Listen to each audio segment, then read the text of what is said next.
مکی دور کے درمیانی زمانے میں سورہ روم نازل ہوئی ہے۔ سورہ روم جو ہے سن 6 نبوی میں، یعنی چونکہ آغاز وحی کے بعد سے ہجرت تک یہ 12 سال بنتے ہیں، تو اس کو تقریباً برابر کر دیجئے تو سن 6 میں سورہ روم نازل ہوئی ہے۔ اور سورہ روم میں جو ہے جو بنیادی گائیڈ لائن جو ہے اس کے بارے میں وہ سورہ روم کے اندر آ گئی ہے۔ اب وہاں دیکھیے، پہلے فرمایا، یہ آیت نمبر 38 ہے، فَآتِ ذَا الْقُرْبَى حَقَّهُ وَالْمِسْكِينَ وَابْنَ السَّبِيلِ، قرابت داروں کو ان کے حقوق ادا کرو اور مسکین کو بھی اور مسافر کو بھی۔ ذَلِكَ خَيْرٌ لِّلَّذِينَ يُرِيدُونَ وَجْهَ اللَّهِ، یہی بہتر طرز عمل ہے ان لوگوں کے لیے کہ جو اللہ کی رضا کے جویا ہوں۔ وَأُولَٰئِكَ هُمُ الْمُفْلِحُونَ، اور یقیناً وہی لوگ ہیں فلاح پانے والے۔ وَمَا آتَيْتُم مِّن رِّبًا لِّيَرْبُوَ فِي أَمْوَالِ النَّاسِ، اور جو تم دیتے ہو سود پر تاکہ وہ لوگوں کے مال میں بڑھے، فلا یربو عند اللہ، تو اللہ کے نزدیک نہیں بڑھتا، کوئی بڑھوتری نہیں ہوتی۔ وما آتیتم من زکوٰۃ، اور جو تم زکوٰۃ دیتے ہو، تریدون وجہ اللہ ہے، جس سے کہ تم اللہ کی رضا چاہتے ہو، فاولئک هم المضعفون، تو یہ وہ لوگ ہیں جو دوگنا کروا لیتے ہیں اپنے اجر و ثواب کو۔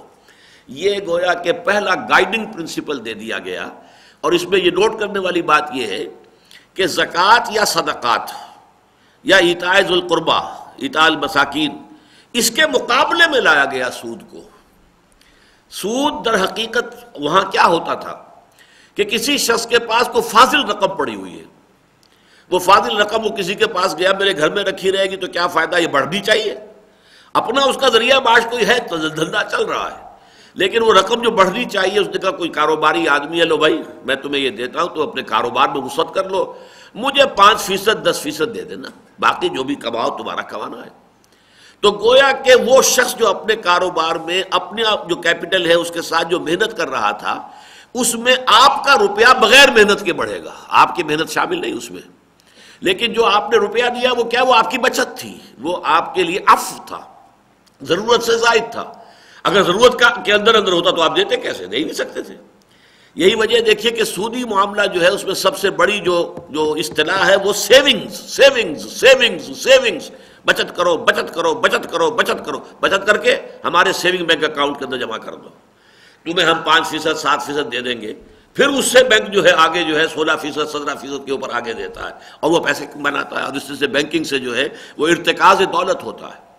تو ایک تو یہ ہے کہ آپ نے اپنے فاضل سرمایہ کو دیا کسی اور شخص کو تاکہ اس کے مال میں اس کی محنت سے جو بڑھوتری ہو رہی ہے اس میں تمہارا مال بھی بڑھتا جائے خود بخود، بغیر اس کے کہ تمہاری اپنی محنت کو اس میں کوئی دخل ہو۔ اچھا یہ بھی ممکن ہے وہ محنت جو کر رہا ہے اس کو ہو جائے، ممکن ہے نقصان ہو جائے بجائے فائدے کے، کاروبار میں تو اس کا پورا امکان موجود ہے، لیکن آپ تو اپنا جو ہے وہ پاؤنڈ آف فلیش مانگیں گے کہ میں نے تو 5%، 7%، 10% جو بھی میں نے کہا تھا مجھے تو تم نے دینا ہی دینا ہے۔ تو یہ وہ شے ہے کہ جس کی یہاں کے ممانعت کی گئی، وما آتیتم، ممانعت نہیں برائی بتائی گئی، وما آتیتم من ربا لیربو فی اموال الناس، جو کچھ تم دیتے ہو سود پر تاکہ وہ بڑھے لوگوں کے مال میں، فلا یربو عند اللہ، اللہ کے نزدیک وہ بڑھتا نہیں ہے۔ وہ کوئی اضافہ ہو بھی جاتا ہے تو ایسے ہی ہے جیسے انسانی جسم پر ورم آ جائے، تو ورم جو ہے وہ جسم کے فربے ہونے کی علامت نہیں ہے، ورم تو بیماری ہے، تو یہ اگر بڑھتا بھی ہے تو وہ بیماری کا بڑھنا ہے، وہ کوئی صحت مند بڑھوتری نہیں ہے۔ اس کے برعکس اب دیکھیے ہدایت کیا کی جا رہی ہے کہ تمہارے پاس اگر کوئی سرپلس ہے تو اسے اللہ کے لیے دے دو۔ وما آتیتم من زکوٰۃ تریدون وجہ اللہ، جو تم زکوٰۃ دیتے ہو اپنے تزکیہ نفس کے لیے، اللہ تعالیٰ کی رضا جوئی کے لیے، غرباء کو، مساکین کو، فآت ذی القربیٰ حقہ والمسکین وابن السبیل، یہ جو پہلی آیت ہے میں نے اس لیے پڑھی تھی کہ ان دونوں میں در حقیقت ایک دوسرے کے مقابل میں لایا گیا ہے کہ آپ کے پاس اگر کوئی سرپلس منی ہے تو آپ اس سے آخرت کمائیں، اللہ کا ثواب کمائیں، غریبوں کی مدد کریں، یتیموں کی مدد کریں، کوئی مقروض ہے اس کا قرض اتارے، تو آپ کے پاس سرپلس تھا، آپ نے اسے آخرت کا اجر و ثواب کمانے کا ذریعہ بنا لیا۔ اور ایک سود خورانہ ذہنیت جو ہے، جو کہ یوں سمجھیے کہ جو زر پرستانہ ذہنیت، وہ اپنے اس بچت کو بھی، سرپلس کو بھی چاہتا ہے اور کمائی کا ذریعہ بنائے، اور کمائی کا ذریعہ ایک تو مزاربت ہو سکتا ہے جو بعد میں اسلام میں حلال کی گئی، وہ تو یہ کہ آپ نے کسی کو پیسے دے دیے، وہ کام کر رہا ہے، اگر نقصان ہو گیا تو سارا تاوان آپ پر ہے، اس پر نہیں ہے، نفع ہو گیا تو کچھ آپ بھی اس میں سے لے لیں، یہ ہے مزاربت، لیکن اس کا یہ میرا اس وقت کا موضوع نہیں ہے کہ اسلام نے مزاربت اور مشارکت اور اجارہ صرف 3 چیزیں جائز کی ہیں.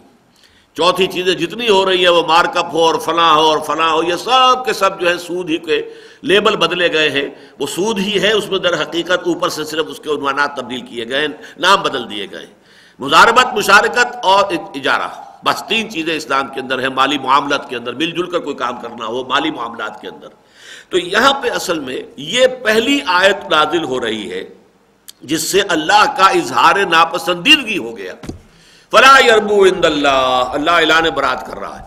وہ کوئی اضافہ اگر تمہارا ہو رہا ہے اس طور سے سود کے ذریعے سے، اللہ کے ہاں وہ اضافہ جو ہے وہ اللہ کو منظور نہیں، اللہ کے ہاں وہ ایکنالج نہیں ہے، ریکگنائز نہیں ہے. فلا یربو عند اللہ. ہاں وما آتیتم من زکات تریدون وجہ اللہ فاولئک هم المضعفون. ہاں اگر تم زکوٰۃ میں وہ دیتے ہو تاکہ اللہ کی رضا حاصل کر سکو، تو ایسے لوگ ہیں جو اپنی رقم کو دگنا چوگنا 100 گنا 10 گنا 700 گنا کروا رہے ہیں.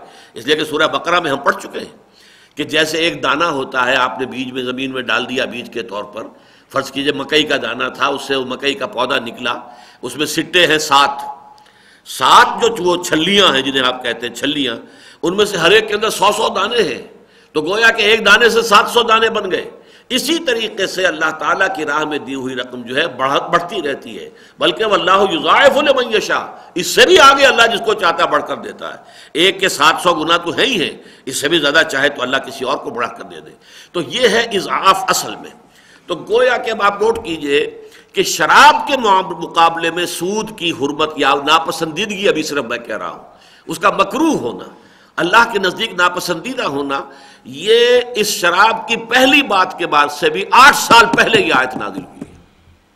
مکی دور کے وسط میں وما آتیتم من ربا لیربو فی اموال الناس فلا یربو عند اللہ وما آتیتم من زکات تریدون وجہ اللہ فاولئک هم المضعفون. وہ لوگ ہیں کہ جو اپنی اس دولت کے اندر اضافہ کروا رہے ہیں. اب میرے نزدیک دوسرا حکم یہ ہے جو ہم پڑھ رہے ہیں. اصل میں جو گڑبڑ ہوئی ہے لوگوں کے فہم میں وہ یہ ہے کہ سورہ بقرہ کی آیات تو ہوئی ہیں سن 9 میں نازل، رکھ دی گئی ہے سورہ بقرہ میں. وہ ایک مسئلہ ہے، اس پر میں نے کافی غور کیا اس مرتبہ، چونکہ اب میں تیاری کر رہا تھا اس درس کی کہ وجہ کیا ہے. یعنی جو ترتیب میں نے بیان کی ہے اس کے اعتبار سے وہ آخری حتمی حکم جو ہے سود کی ممانعت کا وہ سورہ مائدہ میں آنا چاہیے تھا. جیسے سورہ مائدہ میں شراب کی آخری حرمت اور آخری اکثر معاملات جو ہیں فقہی احکام جو ہیں ان کی تکمیلی احکام جو ہیں ان کے ضمن میں وہ سورہ مائدہ میں ہے. تو وہ سورہ بقرہ میں کیوں رکھ دیا گیا، اس پر میں بعد میں گفتگو کروں گا. فی الحال یہ ہے کہ اس کی وجہ سے غلطی ہوتی ہے کہ وہ تو حرام تو ہو چکا پہلے نہیں ہوا ہے. جب یہ آیتیں نازل ہوئی ہیں ابھی 6 سال بعد وہ آیتیں نازل ہونی ہیں. یہ ترتیب مصحف میں وہ سورہ بقرہ میں رکھ دیا گیا. اس پر اجماع ہے کہ وہ آیتیں سن 9 میں نازل ہوئی ہیں، حضور کے انتقال سے چند مہینے پہلے نازل ہوئی، اس پر اجماع ہے. لیکن تفسیر کرتے ہوئے مغالطہ ہو جاتا ہے لوگوں کو کہ یہ بھول جاتے ہیں کہ اصل میں یہ آیت جو ہم پڑھ رہے ہیں یہ 6 سال پہلے نازل ہوئی ہے، اور اس سے 8 سال پہلے وہ آیت نازل ہو چکی ہے. وہ 8 سال پہلے سورہ روم کی جو آیت میں نے آپ کو سنائی ہے 8 سال پہلے نازل ہو چکی. وما آتیتم من ربا لیربو فی اموال الناس فلا یربو عند اللہ وما آتیتم من زکات تریدون وجہ اللہ فاولئک هم المضعفون. 8 سال پہلے نازل ہو چکی ہے سن 6 نبوی میں. پھر سن 3 ہجری کے اندر یہ آیت آ رہی ہے، اور اس سے مراد واقعتاً سود در سود ہے، مرکب سود. یعنی یہ ہے کہ آپ نے کسی سے کوئی رقم قرض لی یا کوئی سودا قرض پہ خریدا، آپ نے کہا میں 1 سال کے بعد پیسے دے دوں گا، پیسے طے ہو گئے. اب 1 سال کے بعد آپ آئے لاؤ بھی پیسے میرے، آپ نہیں دے سکتے. آپ نے کہا اچھا تو اس کے اندر اتنا اضافہ کر دو سود کا، اور یہ کہ اب اتنی مدت مقرر کرو. وہ کہتا 6 مہینے بعد دے دوں گا. وہ 6 مہینے کے بعد آئے پھر بھی نہیں پیسے دے سکتا. وہ کہتا اب میرا اصل زر جو ہے وہ پہلا جو تھا اس کے ساتھ جو سود تھا وہ بھی شامل کرو اور اس پہ اتنے فیصد اور بڑھاؤ. تو یہ سود ایک سود مفرد ہوتا ہے کہ جس میں وہ رقم اصل زر وہی برقرار رہتی ہے لیکن وقت کے ساتھ ساتھ صرف سود کا اضافہ ہوتا ہے. اور ایک سود مرکب ہوتا ہے، سود در سود، کمپاؤنڈ انٹرسٹ. یہ تو آپ کا معلوم ہے کہ 10ویں جماعت میں 8ویں جماعت سے لے کے جو حساب ہم نے پڑھا تھا اس میں قاعدے تو تھے نا، سود کا تو سارا معاملہ چلتا تھا. سود مفرد اور سود مرکب، کمپاؤنڈ انٹرسٹ، سمپل انٹرسٹ. اس میں یہ ہوتا ہے فرض کیجئے کہ 6 مہینے کے وقفہ طے ہے، تو اب اصل رقم جو تھی 1000 اس پر 6 مہینے میں فرض کیجئے کہ 200 کا سود چڑھ گیا. اب 7ویں مہینے سے وہ 1200 روپے اصل شمار ہوں گے، اب اس کے اوپر چڑھے گا سود. پھر 6 مہینے کے بعد پھر وہ جو اور اضافہ ہو جائے گا، ہو سکتا ہے 1500 ہو چکے ہوں وہ، اب وہ 1500 اصل در شمار ہوگا اور اس کے اوپر سود چڑھے گا۔ یہ ہے